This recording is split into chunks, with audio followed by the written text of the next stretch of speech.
আমি জানো তো ভূতে খুব ভয় পাই। তোমরা কি ভয় পাও? এরকম যদি হঠাৎ করে দোলনাটা দুলে ওঠে কেমন লাগবে বলো তো? যাই হোক, দোলনাটা দুলছিল না, আমরাই দুষ্টুমি করে এই ভিডিওটা করছিলাম। আর এই গাছের সাথে সুন্দর লাইটিংয়ের ডেকোরেশনটা কিন্তু ইয়ে জাবানি হ্যায় দিওয়ানির সেই রাতটার কথা মনে করিয়ে দিচ্ছিল।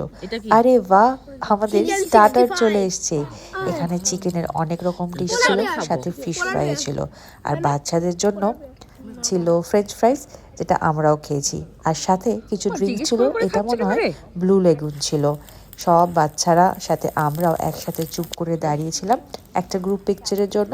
সাথে ওদেরকে সাবধানও করছিলাম যাতে আগুনের সামনে না যায়, কারণ ওয়েটপিউ অনেক ছোটোবেলায় বনফায়ার এক্সপিরিয়েন্স করেছে, তার মাঝে আর করেনি, তাই ওদেরকে বুঝিয়ে দেওয়াটা খুব দরকার ছিল।